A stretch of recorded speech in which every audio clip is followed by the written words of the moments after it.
परम प्रेममय श्री श्री ठाकुरेर श्रीचरणे आमार कोटि कोटि प्रणाम। श्री श्री बड़मा श्रीचरणे आमार कोटि कोटि प्रणाम। श्री श्री बरदा श्रीचरणे आमार कोटि कोटि प्रणाम।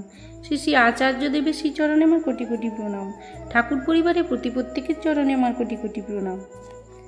आजके आमि आलोचना करब परम पूज्यपाद श्री श्री आचार्य देवेर किछु कथा, जेटा आमादेर सबार जन्य भीषण प्रयोजन। तार प्रत्येकटा कथा, प्रत्येकटा आचरण, प्रतिटा आदेश निर्देश सबई आमादेर मंगलेर जन्य, आमादेरके ठाकुरमुखी करे तोलार जन्य तिनि बोलेन। ताई तार सेई कथागुली आलोक बर्तिका बोले एकटी गल्पे देवा छिलो, सेइखान थेके आमि बोलछि। अनेक कथार फाँके एकबार बोललेन, এই যে এত কথা বলছি আমার মনটা কিন্তু একটা ব্যাপারে খচখচ করছে।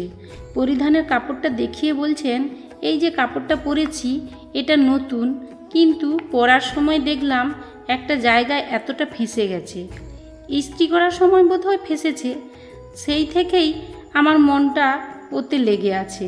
একটা কাপড় জামা যদি 1-1.5 বছর না পরা হলো তাহলে মনে হয় ওটার সাথে এখনো ভালোবাসাই জন্মেনি। এটা বাদ দিয়ে যদি নতুন অন্য কাপড় পরি তাও ভালো লাগবে না, যতক্ষণ না ওটা সেলাই করে ঠিক করে না নিচ্ছি। অর্থাৎ প্রতিটি জিনিসের প্রতি তার এত ভালোবাসা। আবার একবার তিনি একদিন সন্ধ্যায় প্রার্থনার পর ফিরছেন, পথে ফেরার সময় পরম পূজ্যপাদ শ্রী শ্রী দাদার সাথে ঠাকুরবাড়ি চত্বরে অতিক্রম করার সময় আশ্রমেরই বছর 17 একটা ছেলে, ধৃতি সুন্দর মিস্ত্রি, তাকে দেখে তিনি বললেন যে তুই এভাবে দাঁড়িয়েছিস কেন? সে শ্রী শ্রী বড়মার দালানের বারান্দার পিলারটার পায়ে প্যাঁচে আঁকা বাঁকা রকমের দাঁড়িয়েছিল। তো তিনি বলছেন, তুই এইভাবে দাঁড়িয়েছিস কেন, ঠিকভাবে দাঁড়াতে পারিস না? পরম পূজ্যপাদ শ্রী শ্রী দাদা কাঁঠালতলার ওখান থেকে গাড়িতে উঠে রওনা দেওয়ার পর আবার ওকে ডেকে বললেন, কেমন করে দাঁড়াতে হয় তাও জানিস না? বাবা আসছেন দেখছিস? ধৃতি সুন্দর দোষ স্বীকার করে বলে, আর হবে না। পরদিন সকালেও ওকে বলেন, কালকে বলেছি বলে মন খারাপ? ধৃতি বলে, আগে না, আমার ভালোর জন্যই তো বলেছেন। পূজনীয় আচার্যদেব বলেন, তোকে ভালোবাসি বলেই বলি, ঠিকমতো চলিস। বাবাকে কত শ্রদ্ধা করেন, কীরম করতে হয় সেটাও তিনি দেখালেন। আবার একবার সেদিন তার ক্রোধ তথা রাগ নিয়ন্ত্রণের ব্যাপারে বলছেন, আমার এক সময় কারো সাথে রাগ হলে রাগটা অনেক দিন থাকতো। অবশ্য রাগের তেমন পয়েন্ট পেলেই রাগ হতো, আর সেটা অনেক দিন, 5-10 বছর পর্যন্ত থাকতো। আমার 20 বছর বয়স পর্যন্ত ছোট হলেও এটা আমার থাকতো।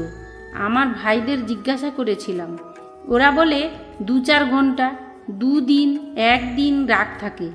একবার বাবার কাছে আমাদের এই রাগের বিষয়ে কথাটা হতে আমি আমার বিষয়টা বললাম।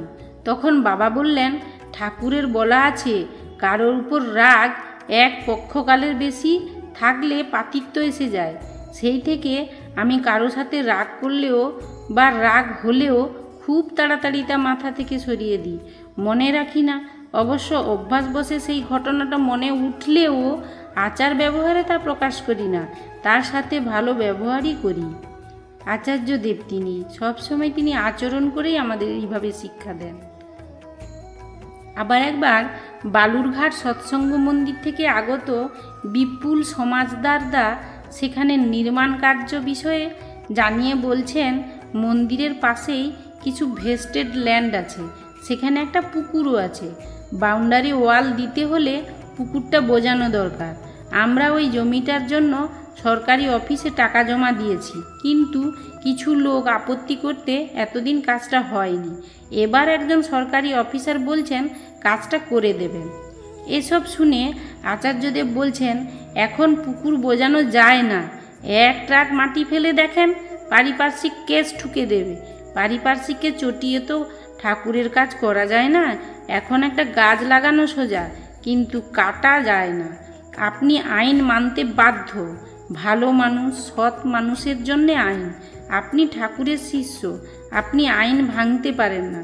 তা করলে লোকে বলবে ঠাকুরের লোক এই সব কাজ করছে, ওরা আমাদের কাছ থেকে কি পাবে এমন করলে? আপনি ঠাকুরের ইচ্ছার বাইরে কিচ্ছু করতে পারেন না, এমন কিছু ভাবতেও পারেন না। আবার বলছেন যদি কোনো দিক দিয়ে অসুবিধা না হয় তাহলে করবেন, ওই অফিসারকেই পুকুর বোঝানোর টাকা দিয়ে দেন, বলেন আপনি বুঝিয়ে দেন, আমরা টাকা দিয়ে দিচ্ছি। এই বলে তিনি বুঝালেন, বললেন বুঝলেন আমার কথা, যাতে কোনো গোলমালের সৃষ্টি না হয় সেইভাবে করবেন। সমাজে এভাবেই ঠাকুরের মানুষ হিসাবে আমাদের পরিচিতি হতে বলছেন। আবার একবার ঠাকুরমুখী ভাবানুকম্পিতাকে পোষণ দিতে তিনি সদাই তৎপর। সেদিন প্রসঙ্গত কথা উঠে সৎসঙ্গ লাইব্রেরির নাম অমরদ্যুতি বিধি মন্দির। তাতে শ্রী আচার্যদেব বলছেন, ঠাকুর কি সুন্দর নাম দিয়েছেন, চল বিধি মন্দিরে যাই, চল রসইসোনায় যাই, বললে কত ভালো লাগে, কিন্তু আমরা তা না বলে বলি লাইব্রেরি যাই। আবার সৎসঙ্গ হাসপাতালের নাম দ্রুতদীপ্তি সৎসঙ্গ হসপিটাল, এটা ঠাকুরের দেওয়া নাম, এই নামেই ডাকা উচিত। শ্রী ঠাকুর একবার দাদুকে অর্থাৎ শ্রী বরদাকে বলছেন, দীক্ষা মন্দিরগুলো পরিষ্কার পরিচ্ছন্ন আছে তো, তুই একটু ঢু মারিস, আমি তো যেতে পারি না। তিনি বলছেন দীক্ষা মন্দির, আর আমরা বলি দীক্ষাঘর। ঠাকুরের প্রতিও প্রত্যেকটা কথা তিনি কত শ্রদ্ধার সঙ্গে বলছেন। একদিন তাকে তীব্র ওজস্বিতার সাথে বলতে শুনি, কেউ যদি শুধু ঠাকুরের বই আর ঠাকুরের ফটো অবলম্বন করে কাটায় তাহলে সে যে কোনো সময় বিপথে যেতে পারে, জীবন্ত আচার্যের সঙ্গ করতে হয়। সেই দিনই তিনি বলছেন, আশ্রমে থাকা রবি ঘোষ নামে এক যুবককে জিজ্ঞেস করছেন প্রার্থনায় না যাওয়ার কারণ কি, অর্থাৎ তিনি খবর রেখেছেন প্রার্থনায় না গিয়ে টিভি প্রোগ্রাম দেখে। রবি উত্তর দিতে পারে না, তাকে দৃঢ় বাক্যে বলছেন, যদি ঠিকমতো চলো তাহলে আমি সব দিক দিয়ে আছি, তা না হলে আমি সর্বতোভাবে বিরুদ্ধাচরণ করব। অপর একজনকে ওই একই টোনে বলছেন, হাঁ করলেই আমি বুঝতে পারি কে ঠাকুরের কাজ করতে চায়। একদিন প্রাতঃ প্রার্থনায় এসেছেন, চোখে পড়েছে রসইসোনা মন্দিরের ওদিকটায় একটা লাইট জ্বালা, ওদিক দিয়ে অনেকেই এসে প্রার্থনায় যোগ দিয়েছেন, তাদের মধ্যে গোকুল সিংদাও ছিলেন। পরে গোকুলদাকে জিজ্ঞেস করছেন, আপনি ওই দিক দিয়ে এসেছেন? গোকুলদা বলছেন, আজ্ঞে, লাইটটা জ্বলছিল নেবাননি কেন? তখন গোকুলদা বলছেন, আমার চোখে পড়েনি। তিনি বলছেন, চোখে পড়েনি কেন? খেয়াল রাখবেন। সব দিকে তার নজর, তিনি সব কিছু নজর রেখে চলেন, এবং তার যে আমার ব্যক্তিগতভাবে আমি যেটুকু বুঝি, তার প্রত্যেকটা কথা, প্রতিটা আচার আচরণ, প্রতিটা আদেশ নির্দেশ, সমস্ত কিছু ঠাকুরকে কেন্দ্র করে এবং আমাদের সেই পথে নিয়ে যাওয়ার পথে।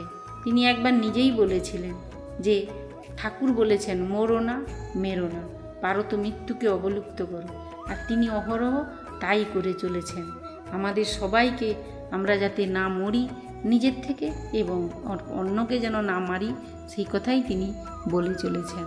যাই হোক, এইভাবে পরম পূজ্যপাদ শ্রী আচার্যদেবের কথাগুলো আপনাদের কাছে তুলে ধরলাম। আপনাদের ভালো লাগলে বলবেন। জয় গুরু সবাইকে।